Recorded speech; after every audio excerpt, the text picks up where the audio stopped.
सृजन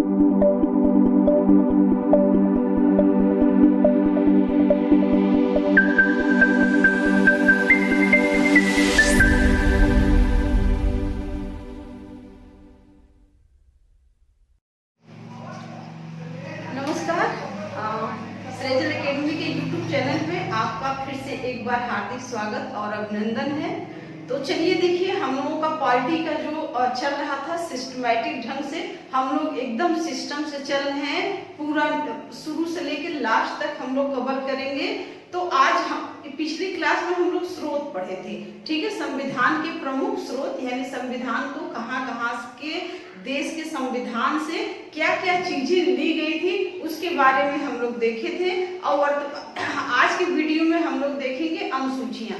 देखिए बहुत इम्पोर्टेंट ये जो स्रोत है, अनुसूचियां हैं, भाग हैं, ये बहुत इम्पोर्टेंट हो रहे हैं। मतलब इधर पिछले जितनी भी एग्जाम हुए हैं उसमें जो है बहुत इन सब से रिलेटेड बहुत सारे क्वेश्चन पूछे हैं, यानी हर एग्जाम में कोई एक ना एक क्वेश्चन जो है अनुसूचियों से, स्रोत से, भाग से आया है। तो ये वीडियो आप शुरू से लास्ट तक देखें।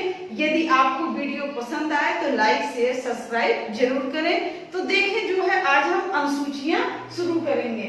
तो देखिए मूल संविधान में यानी अनुसूचियां, शेड्यूल। देखिए शेड्यूल यानी अनुसूचियों की जरूरत क्यों पड़ी, तो जैसे हम लोग देखते हैं चैप्टर वाइज हर चीज को क्या करते हैं, यानी एक चैप्टर में क्या क्या आएगा यूनिट में उसको कवर करते हैं, रखते हैं। उसी तरह अनुसूचियों को भी रखा जाता है कि इस अनुसूची में ये विषय रहेंगे, इससे रिलेटेड रहेंगे, ठीक है। तो अनुसूचियां यानी मूल संविधान में देखें 8 अनुसूचियां थी। अब क्वेश्चन देखें, क्वेश्चन ये पूछ चुका है मूल संविधान में कितनी अनुसूचियां थी, तो मूल संविधान में कुल 8 अनुसूचियां थी। और वर्तमान में कितनी अनुसूचियां हैं, तो वर्तमान में कुल 12 अनुसूचियां हैं, ठीक है। मूल संविधान में कितनी अनुसूचियां थी, 8 थी, वर्तमान में 12 अनुसूचियां हैं। अब देखिए पिछली बार एक सीरीज अभी हम एक सेट देख रहे थे, उसमें कैसे क्वेश्चन पूछा है, उसमें पूछा है क्वेश्चन की 1950 में, यानी जब हमारा संविधान लागू हुआ था उस समय अनुसूचियों की संख्या कितनी थी। देखिए किस तरह से क्वेश्चन घुमाया है, तो उस समय अनुसूचियों की संख्या 8 थी, यानी जो भी अनुसूची जोड़ी गई है वो कब जोड़ी गई है, यानी 1951 में जोड़ी गई, जो 9वीं अनुसूची थी। तो संविधान हमारा कब लागू हुआ, 1950 में, 26 जनवरी 1950 में लागू हुआ था। तो उस समय अनुसूचियों की संख्या कितनी थी, 8 थी, ठीक है। और वर्तमान में कितनी है, तो 12 है। अब देखिए हम लोग देखेंगे प्रथम अनुसूची। तो जो हमारा प्रथम अनुसूची है उसमें क्या है, तो प्रथम अनुसूची संघ राज्य क्षेत्रों के नाम और उनकी सीमाएं। जो हमारी प्रथम अनुसूची है उसमें क्या दे रखा है, यानी जो संघ है या राज्य के जो क्षेत्र है और उनकी जितनी भी सीमाएं हैं वो हमारी जो है प्रथम अनुसूची में है। तो प्रथम अनुसूची, अब इससे क्वेश्चन क्या पूछ सकता है कि वर्तमान में यानी प्रथम अनुसूची में कितने राज्य और संघ शासित प्रदेश समाहित हैं। तो जितने भी राज्य बनेंगे या कम होंगे, जैसे पहले इसमें 29 राज्य थे भारत में, वर्तमान में 28 राज्य हैं। जैसा आप लोग जानते हैं जम्मू कश्मीर को केंद्र जो राज्य था उसका दर्जा समाप्त कर अब उसे केंद्र शासित प्रदेश बना दिया गया है। तो अब उसमें एक राज्य हमारा कम हो गया और केंद्र शासित प्रदेशों की संख्या बढ़ गई। तो इसमें यानी कुल पहली अनुसूची में कुल क्या, 28 राज्य और 8 केंद्र शासित प्रदेश, केंद्र शासित प्रदेश, केंद्र शासित प्रदेश, ठीक। यानी आपको पता है, आप पूछेंगे कि 9 केंद्र शासित प्रदेश है तो 8 क्यों बता रही है, तो आपको पता है नागर दमन और नागर हवेली को एक कर दिया गया है। तो अब केंद्र शासित प्रदेशों की संख्या कितनी हो गई है, 8 हो गई है। तो कितने राज्य हैं, 28 राज्य और 8 केंद्र शासित प्रदेश हैं। अब प्रथम अनुसूची, अब इसको याद कैसे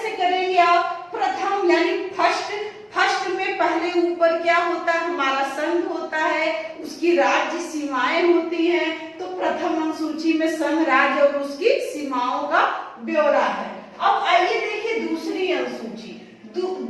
दूसरी अनुसूची में क्या है, तो दूसरी वेतन दो, क्या दो, वेतन दो। दूसरी में क्या है, वेतन भत्ता एवं पेंशन।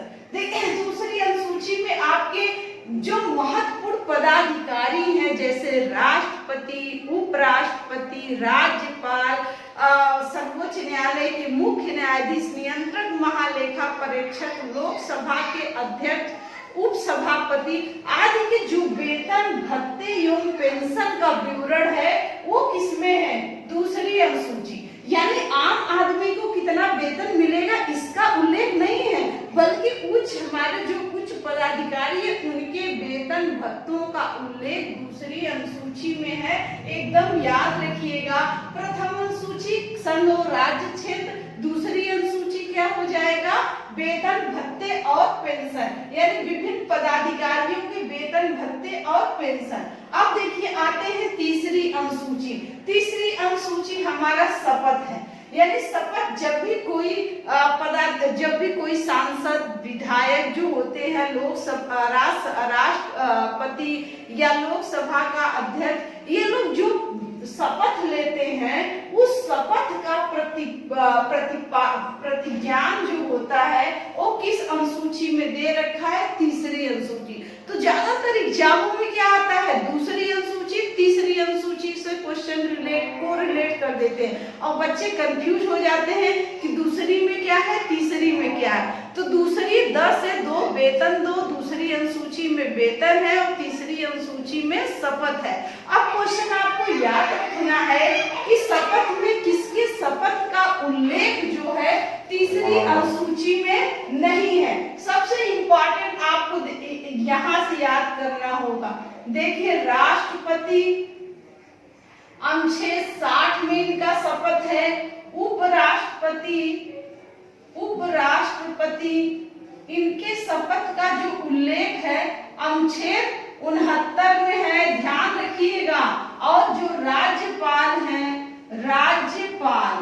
राज्यपाल के शपथ का उल्लेख अनुच्छेद 159 में। यानी तीसरी अनुसूची में क्या है, शपथ है, ओथ है। तो शपथ यानी अब क्वेश्चन यहाँ बनता है कि किसके शपथ का उल्लेख तीसरी अनुसूची में नहीं दिया गया है, तो राष्ट्रपति का, उपराष्ट्रपति का और राज्यपाल जो होते हैं उनके शपथ का उल्लेख जो है तीसरी अनुसूची में न दे करके विभिन्न अनुच्छेदों में दे रखा है।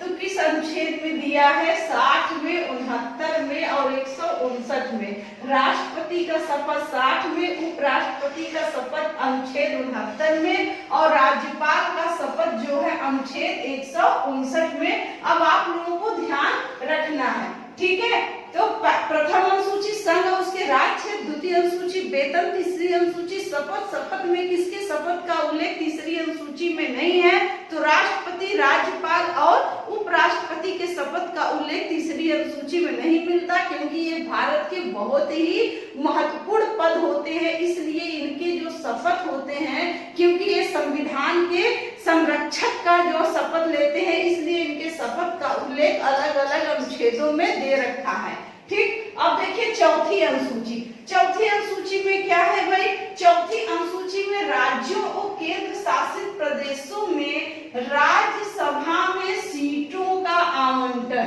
ठीक है।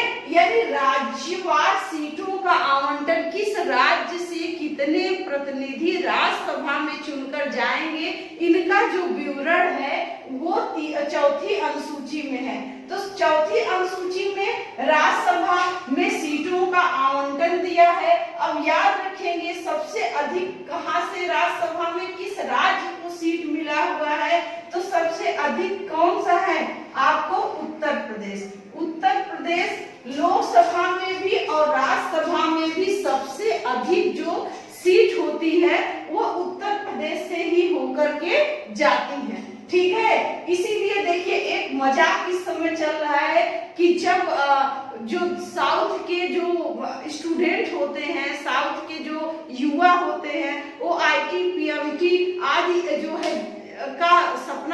सकते हैं। और जो उत्तर प्रदेश है, क्योंकि यहाँ पे लोकसभा राज्यसभा का सबसे अधिक सीट है, इसलिए यहाँ सपना दिखाया जाता है सांसद विधायक बनने का। लोग संगठन बनाते हैं और युवा पढ़ने की बजाय उन संगठनों में फंसे रह जाते हैं। उनको कहीं का नेता, कहीं छात्र नेता या उनको वार्ड नेता, ठीक है, ये सब बना दिया जाता है। उनका भविष्य सिमट रहा है। इसलिए आप लोगों से आग्रह है कि पढ़ाई में अपना ध्यान रखिए। ये सब राजनीति जो है और भविष्य में करने के लिए मिल जाएगा। तो उत्तर प्रदेश ध्यान रखिएगा, सबसे अधिक सीटें कहां से होकर जाती हैं? राज्यसभा में उत्तर प्रदेश, और सेकेंड नंबर पे कहां है?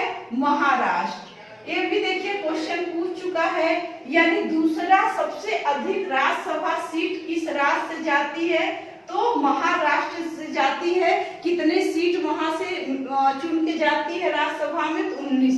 सबसे अधिक कहाँ है? उत्तर प्रदेश। दूसरे नंबर पे महाराष्ट्र है। अब यहाँ याद रखिएगा आप लोग तेलंगाना, चूंकि इसका भी जो है गठन तेलंगाना का कब हुआ था? तो 2 जून 2014 में तेलंगाना का गठन हुआ। तो तेलंगाना में राज्यसभा के लिए कितनी सीटें जाती हैं? तो कितनी सीट जाती है राज्यसभा के लिए? तो 7 सीट निर्धारित है। तो इसको आप याद रखिएगा। उत्तर प्रदेश में 31, महाराष्ट्र में 19, तेलंगाना में 7। अगर आप केंद्र शासित प्रदेश में याद रखें तो केंद्र शासित प्रदेश में जो दिल्ली है, दिल्ली से जो है आपके 3 सीट राज्यसभा के लिए आवंटित है, ठीक है। तो याद रखिएगा चौथी अनुसूची में क्या है? राज्यसभा में सीटों का आवंटन। तो सबसे अधिक सीट कहां से? उत्तर प्रदेश से। कितने सीट? 31। दूसरे नंबर पे महाराष्ट्र है, कितना सीट? 19। चूंकि तेलंगाना नया राज्य बना है तो इसका भी याद रखिएगा, तेलंगाना से 7 जाती है। और बिहार और पश्चिम बंगाल से कितनी सीट है? 16 है। तो ये सब जब हम राज्यसभा लोकसभा की सीट पढ़ाएंगे उस समय याद करा देंगे, लेकिन बेसिक चीजें जो है अभी से आप लोग ध्यान रखिए। अब देखिए 5वीं अनुसूची बहुत इंपॉर्टेंट है, देखिए बहुत ही चर्चे में है। अब क्वेश्चन बनने के बहुत ही करीब है। 5वीं अनुसूची, 6वीं अनुसूची और 9वीं अनुसूची इस समय एकदम चर्चा में चल रही है। तो 5वीं अनुसूची देखिए अनुसूचित क्षेत्रों और अनुसूचित जनजातियों के प्रशासन व नियंत्रण के विषय में है। अब यहाँ पे देखिए 6वीं अनुसूची और 5वीं अनुसूची दोनों अनुसूचित जनजाति क्षेत्रों से ही संबंधित है। लेकिन अब इन दोनों में सबसे शक्तिशाली कौन सा होता है? तो 6ठी अनुसूची शक्तिशाली होता है। अब 5वीं अनुसूची भी अनुसूचित जनजाति क्षेत्रों, अनुसूचित क्षेत्रों और अनुसूचित जनजाति क्षेत्रों के नियंत्रण के विषय में उपबंध दे रखा है। और कितने राज्यों में? तो याद रखिएगा कुल 10 राज्यों में। कुल 10 राज्यों में कौन कौन से आपके आ जाएगा? जैसे मध्य प्रदेश हुआ, छत्तीसगढ़ हुआ, झारखंड हुआ, आंध्र प्रदेश हुआ, ठीक है, महाराष्ट्र हुआ। ये ऐसे 10 राज्य हैं जहां पे अनुसूचित जाति जनजाति के प्रशासन और नियंत्रण के विषय में उपबंध दे रखा है। किस अनुसूची में? 5वीं अनुसूची में। आप लोग ध्यान रखिएगा, ये जो 10 राज्यों के अनुसूचित जनजाति क्षेत्रों को 5वीं अनुसूची में रखा गया है, इसका तात्पर्य ये होता है कि इनमें जो राज्यपाल को विशेषाधिकार प्राप्त होते हैं। यानी ये जो अनुसूचित जनजाति क्षेत्र होते हैं वहां के राज्यपाल को ये अधिकार होता है, पावर होता है, वो उन कानूनों को, यानी राज्य और केंद्र के द्वारा बने हुए कानूनों को इन क्षेत्रों में तभी लागू करेगा जब राज्यपाल की अनुमति होगा। यानी राज्यपाल यदि अनुमति नहीं देगा तो केंद्र के द्वारा बने हुए या राज्य के द्वारा बने हुए जो कानून होते हैं इन जनजाति क्षेत्रों में लागू नहीं होंगे। इसको आप लोग ध्यान रखिएगा एकदम, ठीक। अब देखिए आते हैं 6ठी अनुसूची।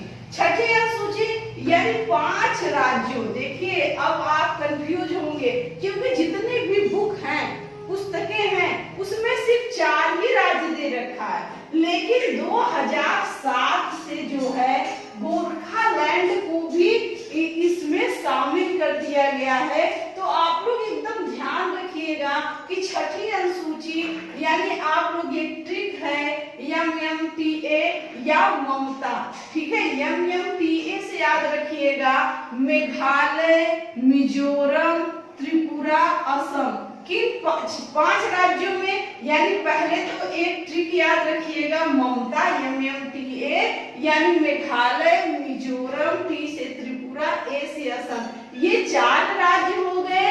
और गोरखालैंड का जो पर्वतीय परिषद है उसको भी विशेष राज्यों का दर्जा मिला है, यानी छठी अनुसूची में शामिल किया गया है। इन क्षेत्रों के जो जनजाति क्षेत्रों का प्रशासन और प्रबंधन का उपबंध है। अब देखिए दोनों में एक ही आप कहेंगे कॉमन है, यानी SC/ST से संबंधित है। तो SC/ST से संबंधित है, ये क्या है, ये 10 राज्यों में, यानी 5वीं अनुसूची में 10 राज्यों में जो अनुसूचित जाति जनजाति के प्रशासन के विषय में है। और जो छठी अनुसूची है ये 5 विशेष राज्यों में, यानी मेघालय, मिजोरम, त्रिपुरा, असम और गोरखालैंड का पर्वतीय परिषद, इनके क्षेत्रों में प्रशासन और प्रबंधन का उपबंध करता है छठी अनुसूची, ठीक है। 5वीं छठी दोनों SC और ST से संबंधित है, अनुसूचित जनजाति क्षेत्रों के प्रशासन से संबंधित है।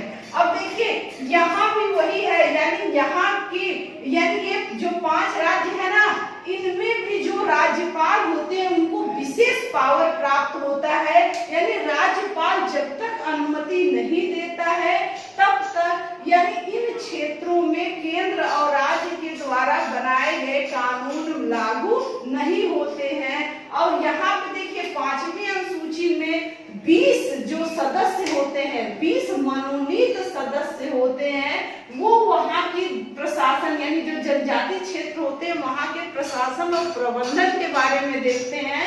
लेकिन जो छठी अनुसूची है इसमें जो है 30 इलेक्टेड यानी 30 सदस्य होते हैं चुने हुए, यानी चुने हुए सदस्यों के माध्यम से अनुसूचित जनजाति क्षेत्रों का प्रशासन और प्रबंधन देखता है।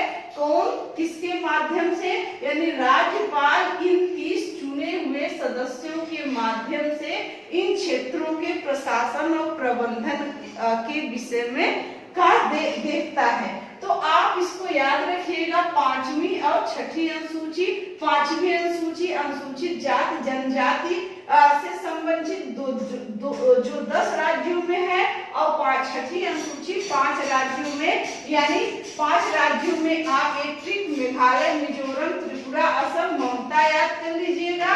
और 2007 में इस राज्य गोरखालैंड पर्वतीय परिषद को भी जो जनजाति क्षेत्र है इसको भी इसमें शामिल कर दिया गया है, ठीक। अब देखिए आइए 7वीं अनुसूची।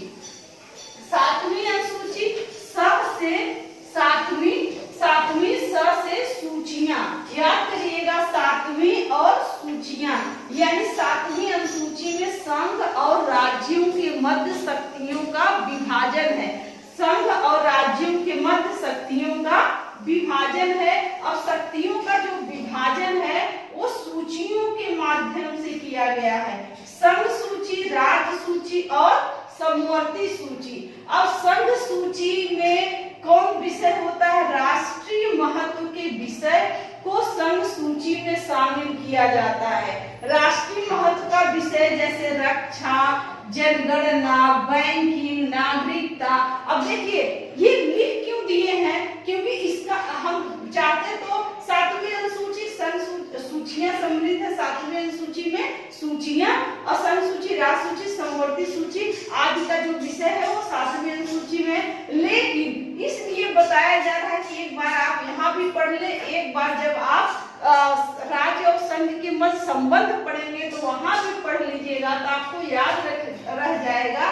देखिए नागरिकता एकदम याद रखिएगा, इस बार क्वेश्चन आ रहा है क्योंकि CAA जो है पारित हुआ है तो क्वेश्चन पूछ देगा। नागरिकता की सूची का विषय है, नागरिकता किस सूची का विषय है? तो किस सूची का विषय है? संघ सूची का विषय है। इसीलिए आप लोगों को बताया जा रहा है कि आने वाले एग्जाम में ये सारे क्वेश्चन बहुत महत्वपूर्ण होने वाले हैं। तो संघ सूची यानी राष्ट्रीय महत्व के विषय जैसे रक्षा, जनगणना, बैंकिंग, नागरिकता आदि जो है संघ सूची के विषय होते हैं। मूल में इस संघ सूची में कुल 97 विषय थे, लेकिन वर्तमान में कितने विषय हो गए हैं? 100 विषय हो गए। मूल में संघ सूची में कितने विषय थे? 97 और वर्तमान में 100 विषय है। अब देखिए राज्य सूची, तो राज्य सूची में देखिए क्वेश्चन अगर आ जाता है रेल पुलिस किस सूची का विषय है, तो गारंटी देते हैं आधे जो है बच्चे केंद्र मार के आते हैं, केंद्र मार के आते हैं, क्योंकि उनको पता है रेल केंद्र का विषय होता है तो रेल पुलिस भी केंद्र का विषय होगा, जो गलत हो जाता है। तो इसीलिए यहाँ पे बता दिए पुलिस यानी रेल पुलिस सहित जो होता है वो राज्य सूची का विषय होता है। पुलिस, रेल पुलिस, आपका जो गैस है, मनोरंजन है, कारागार यानी जेल है, और याद रखिएगा शराब आएगा क्वेश्चन, शराब जो है वो किस सूची का विषय है? तो राज्य सूची का विषय है। इसीलिए तो बिहार में, गुजरात में शराब बंद करा दिया गया है। अगर राज्य सूची का विषय है तभी तो बंद हुआ है, केंद्र सूची का विषय होता तो शायद राज्य प्रतिबंध नहीं लगा सकता था। ठीक है, तो किस सूची का विषय है? राज्य सूची का विषय है। मूल में राज्य सूची में 66 विषय थे और वर्तमान में कितने विषय हैं?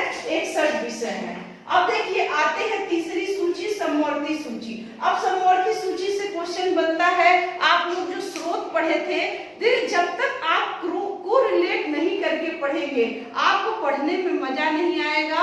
और ये नहीं कि नया वीडियो देखें पीछे का ना देखें, तो जो नए बच्चे हैं यदि वो पीछे का वीडियो देखते हैं तो उनका क्या होता है, एक बैकग्राउंड बना होता है जिससे आगे जब पढ़ेंगे तो उनको अच्छे से समझ में आएगा। अब जैसे समवर्ती सूची क्वेश्चन आ गया, समवर्ती सूची किस देश से लिया गया है? ठीक है, तो ऑस्ट्रेलिया से लिया गया, आप लोगों को पढ़ाए थे समवर्ती सूची ऑस्ट्रेलिया से लिया गया है। अब समवर्ती सूची में जैसे शिक्षा, वन, विद्युत, जनसंख्या नियंत्रण, परिवार नियोजन, विवाह, तलाक, ये जो सब बहुत महत्वपूर्ण विषय होते हैं वो समवर्ती सूची का विषय होता है। और मूल में इसमें 47 विषय थे। ठीक है, वर्तमान में समवर्ती सूची में कितने विषय हैं? तो कुल 52 विषय हैं। ये लोग ये एकदम याद रखिएगा। जनसंख्या, इस समय जनसंख्या की बात चल रही है, हमारे दो जनसंख्या नियंत्रण तो किस सूची का विषय है? आपके समवर्ती सूची का विषय है। जब भी कभी आप लोग देखिए जो मुद्दा उछल रहा है उसको गौर करिए कि वो कहाँ से लिया गया है और उसका इम्पोर्टेंट क्या होने वाला है, तो उसको आप लोग को रिलेट वहीं कर लीजिए। जैसे ही दिमाग में वहीं बैठा लेंगे आपको कभी नहीं भूलेगा। अब देखिए हम आते हैं 8वीं अनुसूची। 8वीं अनुसूची हमारा भाषाएं है। 8वीं अनुसूची क्या है? भाषा। ठीक है, 8वीं अनुसूची में भाषा है। मूल रूप से 8वीं अनुसूची में कितनी भाषाएं थी? 14 भाषाएं थी। याद रखिएगा, मूल रूप से 8वीं अनुसूची में कितनी भाषाएं थी? 14।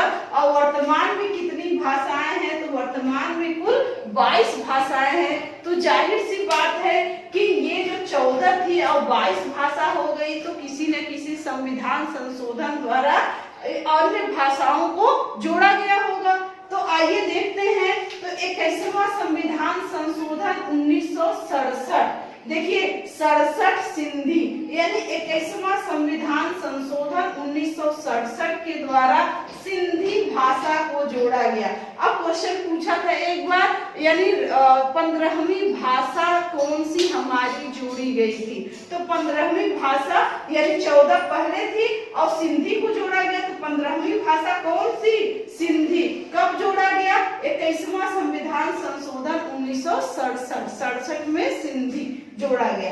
ठीक है, अब देखिए 71वां संविधान संशोधन 1992, यानी 1992 द्वारा 3 महत्वपूर्ण भाषाओं को जोड़ा गया था, जिसको 60 खान में हम नमक आप लोग याद रखिएगा।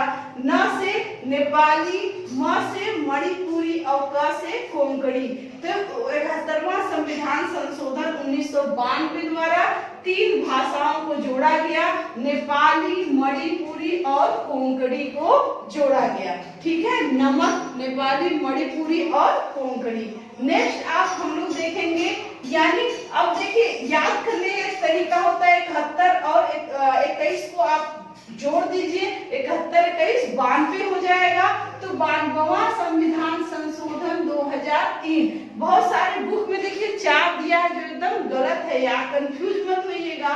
तो 92वां संविधान संशोधन 2003 द्वारा 4 भाषाओं को जोड़ा गया था। किसको किसको? मैथिली, बोडो, डोंगरी और संथाली। मैथिली, बोडो, डोंगरी और संथाली। तो याद रखिएगा आप लोग कि 8वीं अनुसूची में क्या है? भाषा है। मूल संविधान में 8वीं अनुसूची में जो है मूल में कितनी भाषाएं थी? तो जब संविधान हमारा बन के तैयार हुआ उस समय 14 भाषाएं थी। कितनी भाषाएं थी? 14। और वर्तमान में कितनी भाषाएं हैं? 22 भाषाएं हैं। तो 21वां संविधान संशोधन 1967 द्वारा सिंधी जोड़ा गया। 71वां संविधान संशोधन 1992 द्वारा 3 यानी नमक जोड़ा गया, नेपाली, मणिपुरी और कोंकणी। और 92वां संविधान संशोधन 2003 द्वारा यानी बोडो, मैथिली, डोंगरी और संथाली भाषा को जोड़ा गया। देखिए अंग्रेजी, यानी अंग्रेजी हमारे जो है भाषाओं में अंग्रेजी को नहीं शामिल किया गया, संस्कृत को शामिल किया गया। संस्कृत एकमात्र कहाँ पे? उत्तराखंड के कुछ भागों में बोली जाती है और वहीं का राज्य भाषा है उत्तराखंड का। लेकिन अंग्रेजी क्या है? देखिए अंग्रेजी बहुत सारी जगहों पे, जैसे मिजोरम, जो मिजोरम है, याद रखिएगा मिजोरम अपनी राजभाषा वहां का क्या है? अंग्रेजी है। मिजोरम की राजभाषा अंग्रेजी है, और जबकि अंग्रेजी हमारे 22 भाषाओं में शामिल नहीं है। तो ये सारे क्वेश्चन बन सकते हैं। तो उम्मीद है आप अच्छे से पढ़ेंगे। एक बार रिवाइज करिए। प्रथम अनुसूची संघ और उसके राज्य क्षेत्र, द्वितीय अनुसूची वेतन, तृतीय अनुसूची में क्या है? शपथ है, चौथी अनुसूची राज्यसभा में सीटों का आवंटन, पांचवी अनुसूची SC ST के प्रशासन एवं प्रबंधन से है, छठवीं अनुसूची भी वही है, ST के प्रशासन एवं प्रबंधन विशेष 5 राज्यों में, और 7वीं अनुसूची सूची यानी संघ सूची, राज्य सूची और समवर्ती सूची, और 8वीं अनुसूची में भाषाएं हैं। मूल संविधान में यानी 14 भाषा थी, वर्तमान में 22 भाषाएं हैं जो 8वीं अनुसूची में सम्मिलित है। देखिए अब हम लोग आते हैं 9वीं अनुसूची। तो जो हमारा 9वीं अनुसूची है, देखिए बहुत ही खतरनाक है। भूमि सुधार संबंधित जो भी कानून है वो 9वीं अनुसूची में रखा गया है। 9वीं अनुसूची भूमि सुधार संबंधी कानून। अब यहाँ से क्वेश्चन आता है कि मूल संविधान में तो 8 ही अनुसूचियां थी, तो ये जो 4 अनुसूचियां बढ़ी है वो किसी न किसी संविधान के संशोधन द्वारा बढ़ी होंगी। तो प्रथम संविधान संशोधन द्वारा यानी 1951 में ही प्रथम संविधान संशोधन हो गया था। तो इस अनुसूची को प्रथम संविधान संशोधन 1951 की धारा 14 द्वारा जोड़ा गया। ठीक है, 9वीं अनुसूची को प्रथम संविधान संशोधन 1951 की धारा 14 द्वारा जोड़ा गया है, और संविधान के अनुच्छेद 51B के तहत 9वीं अनुसूची का सृजन किया गया। यानी 51B के तहत जितने भी धन संपत्ति कर विधिमान में जो विनिमय थे उन सारे को अनुच्छेद 31 में रखा गया, 31B में, और उसी के तहत ये सारे कानून को यानी जोड़ा गया। तो इस अनुसूची में मुख्यतः भूमि सुधारों से जुड़े हुए कानूनों को शामिल किया गया। किस अनुसूची में? 9वीं अनुसूची में मुख्यतः भूमि सुधार से संबंधित कानूनों को जोड़ा गया है, रखा गया है। और साथ ही सबसे महत्वपूर्ण है, देखिए, यानी तमिलनाडु सरकार की जो पिछड़े वर्ग, अनुसूचित जाति एवं अनुसूचित जनजाति को 69% आरक्षण भी शामिल है, जिसे न्यायिक समीक्षा से संरक्षित किया गया। यदि 69% जो तमिलनाडु सरकार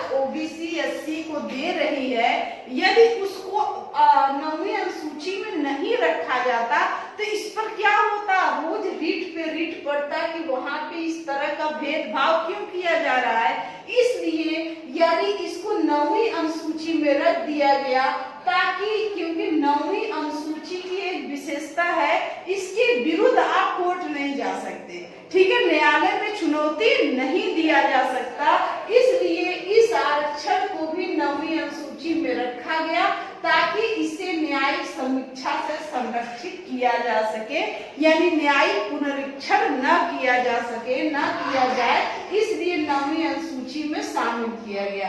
इस अनुसूची में कुल 282 कानून है, यानी इस अनुसूची में पहले कितने कानून थे, यानी 13 थे। पहले कितने कानून को शामिल किया गया था 9वीं में, 13, और वर्तमान में 284 कानून को शामिल किया गया है 9वीं अनुसूची के तहत। ध्यान रखिएगा, तो 9वीं अनुसूची भूमि सुधार से संबंधित कानूनों का प्रावधान है। अभी हाल में ही चर्चा में रहा 9वीं अनुसूची, किस लिए, यानी जो नौकरी में प्रोन्नति में आरक्षण है, सुप्रीम कोर्ट ने कहा प्रोन्नत में आरक्षण जो है नहीं दिया जा सकता, इसलिए सारे राजनीतिक दल एक हो गए और उन्होंने कहा कि ये आरक्षण को 9वीं अनुसूची में शामिल किया जाए ताकि सुप्रीम कोर्ट इस पर टीका टिप्पणी न कर सके, इसलिए 9वीं अनुसूची चर्चा में भी रहा। और ये अनुसूची यानी 9वीं अनुसूची के विरुद्ध आप किसी न्यायालय में चुनौती नहीं दे सकते जब तक कि आपके मूल अधिकारों का हनन न हुआ हो, यानी जब किसी कानून के द्वारा आपके मौलिक अधिकारों का हनन होता है तभी आप 9वीं अनुसूची के विरुद्ध कोर्ट जा सकते हैं, अन्यथा नहीं जा सकते हैं, इसको ध्यान रखिएगा। अब आइए देखिए 10वीं अनुसूची। 10वीं अनुसूची यानी दल बदल कानून से संबंधित प्रावधान दिए गए हैं 10वीं अनुसूची में, द से 10वीं, द से दल बदल, याद रखिएगा। इस अनुसूची को यानी 92वां संविधान संशोधन 1985 द्वारा स्थापित किया गया, यानी कब जोड़ा गया 10वीं अनुसूची, 92वां संविधान संशोधन 1985 द्वारा जोड़ा गया। अब दल विरोध कानून कब लाया गया, तो 92वां संविधान संशोधन 1985 में लाया गया। ध्यान रखिएगा, दो तरह से क्वेश्चन पूछता है, तो दल बदल कानून से संबंधित प्रावधान 10वीं अनुसूची में है, यानी 10वीं अनुसूची को 92वां संविधान संशोधन 1985 द्वारा जोड़ा गया था। और इसमें ये भी उल्लेखनीय है कि जो दल बदल निर्भरता संबंधित जो प्रावधान है वो लोकसभा के सदस्यों को अयोग्य जो ठहराने का अधिकार है लोकसभा अध्यक्ष को होता है, राज्यसभा में राज्यसभा के सभापति को होता है, विधानसभा में विधानसभा अध्यक्ष को होता है। उसके विरुद्ध आप किसी न्यायालय में उनको चुनौती नहीं दे सकते, यानी दल बदल से संबंधित जो निर्भरता संबंधी अयोग्यता संबंधी जो प्रावधान है वो 10वीं अनुसूची में है। और लोकसभा अध्यक्ष और राज्यसभा उपसभापति और विधानसभा में विधानसभा अध्यक्ष जो होता है कि सदस्यों को कब अयोग्य घोषित कर सकते हैं, ठीक है। अब 11वीं अनुसूची देखिए, 11 तो 11 है तो ग्राम पंचायत। 11वीं अनुसूची में क्या है, ग्राम पंचायत। क्या है भाई 11वीं अनुसूची में, तो ग्राम पंचायत है। 73वें, अब इसको कब जोड़ा गया, तो 73वां 74वां संविधान संशोधन बहुत महत्वपूर्ण है। 73वां संविधान संशोधन 1992 द्वारा इस अनुसूची को जोड़ा गया। इसके अंतर्गत पंचायतों को कार्य करने के लिए कुल 29 विषय रखे गए, यानी 11वीं अनुसूची में क्या है, ग्राम पंचायत है। ग्राम पंचायत को कब जोड़ा गया, 73वां संविधान संशोधन 1992। किसी बुक में 93 है, वो एक गलत है, क्योंकि 73वां 74वां दोनों संविधान संशोधन 1992 में हुआ था और 93 में इसे लागू कराया गया था। आप लोग इसको ध्यान रखेंगे। तो 73वां संविधान संशोधन द्वारा जोड़ा गया और इस अनुसूची में कुल ग्राम पंचायतों के लिए कितने विषय रखे गए, तो कुल 29 विषय रखे गए। अब देखिए 12वीं अनुसूची, तो 12वीं अनुसूची में नगर पंचायत, ठीक है। 12वीं अनुसूची में क्या है, नगर पंचायत। इस अनुसूची को 74वें संविधान संशोधन 1992 द्वारा स्थापित किया गया था। इसके तहत जो शहरी क्षेत्र के स्थानीय निकाय हैं उनको कार्य करने के लिए कुल 18 विषयों को रखा गया था। ठीक है। अब देखिए 9वीं अनुसूची एक बार रख लीजिए, इसको प्रथम संविधान संशोधन 1951 में जोड़ा गया। 9वीं अनुसूची में क्या है, भूमि सुधार संबंधी प्रावधान दे रखे हैं और तमिलनाडु में जो 69% आरक्षण ओबीसी एससी एसटी को दिया गया है वो भी 9वीं अनुसूची में रखा गया। 9वीं अनुसूची का उद्देश्य क्या है, भूमि संरक्षित रखना और जमींदारी प्रथा को खत्म करना। ठीक है। उस समय जमींदारी प्रथा बहुत बड़ी समस्या थी, लोगों को बराबर जमीन मिल सके, इसलिए 9वीं अनुसूची को 1951 में जोड़ा गया और इसके तहत जो है कुल 284 कानूनों को शामिल किया गया। इसका जो मूल उद्देश्य था जमींदारी प्रथा को समाप्त करना था। और 9वीं अनुसूची में शामिल किसी भी कानून के विरुद्ध आप न्यायालय में चुनौती नहीं दे सकते जब तक कि आपके मौलिक अधिकार का हनन न होता हो। अब 10वीं अनुसूची 10 से दल बदल संबंधी जो कानून है प्रावधान है वो 10वीं अनुसूची में है। 10वीं अनुसूची को कब जोड़ा गया, 92वां संविधान संशोधन 1985 द्वारा जोड़ा गया था। ठीक है। अब देखिए 11वीं अनुसूची में ग्राम पंचायत कब जोड़ा गया, 73वां संविधान संशोधन 1992 द्वारा जोड़ा गया। इसमें ग्राम पंचायतों को कार्य करने के लिए कुल 29 विषयों को रखा गया। और 12वीं अनुसूची नगर पंचायत, इसको कब जोड़ा गया था, 74वां संविधान संशोधन 1992 द्वारा जोड़ा गया था। इसके तहत जो शहरी क्षेत्र के स्थानीय निकाय हैं उनको कार्य करने के लिए यानी 18 विषय रखे गए। 12वीं अनुसूची में 18 विषय, 11वीं अनुसूची में 29 विषय। तो उम्मीद है आप लोगों को वीडियो पसंद आया होगा और अगर पसंद आया तो लाइक शेयर सब्सक्राइब जरूर करें और मन लगा के पढ़े, अच्छे से पढ़े। जय हिंद, जय